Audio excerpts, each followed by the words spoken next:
Hey y'all, join me today as I show you how to make my Granddaddy's mashed potatoes with eggs and vinegar. Now the name of the dish may sound gross, but it tastes absolutely amazing. And if the name bothers you, just call it an old-fashioned salad or salt and vinegar mashed potatoes. To prepare the side dish, you will first need to peel 4 jumbo russet potatoes. My potatoes contained a lot of green under the skin, and I've always heard you shouldn't eat the green part of the potato because it's poisonous. Is that true or just a myth? Whether it's true or not, I'm playing it safe and peeling that off as well.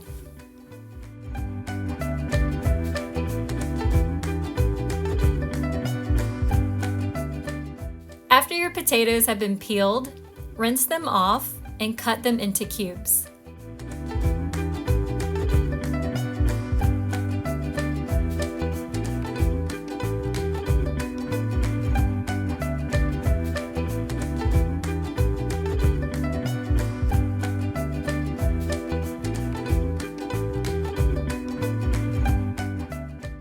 Once cubed, add your potatoes to a medium to large pot. If you have any potatoes with bad spots, simply cut that part off and discard. Fill your pot with water so that your potatoes are submerged. Once your potatoes are submerged, nestle in 2 to 3 eggs. Make sure your eggs are also submerged under the water and add salt to taste. Bring your water to a boil on high heat.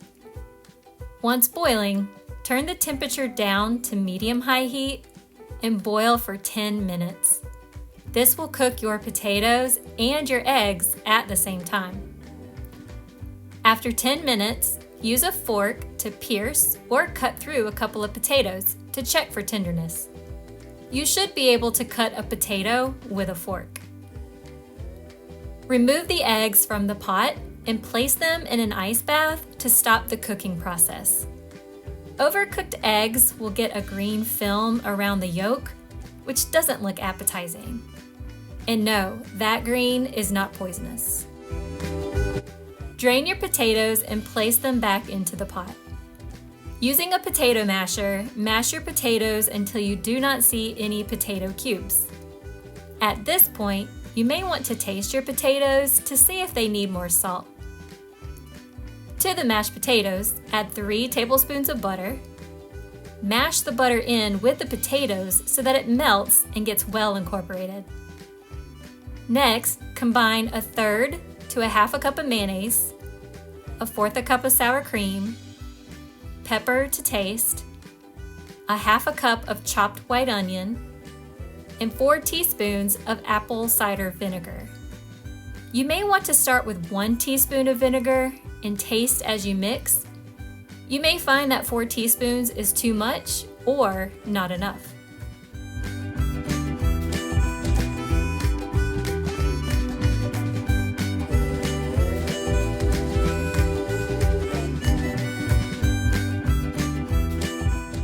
Spoon out your potatoes into an 8x8 dish. This will be your last opportunity to check to make sure your potatoes taste like you want them to taste. Once you're happy with your potatoes, spread them out into the dish and top them with chopped egg. To me, these mashed potatoes are best right after they are made. All right, y'all, that's it. That's how you make my Granddaddy's mashed potatoes with eggs and vinegar, aka old-fashioned salad, or aka salt and vinegar potatoes, whichever name you prefer.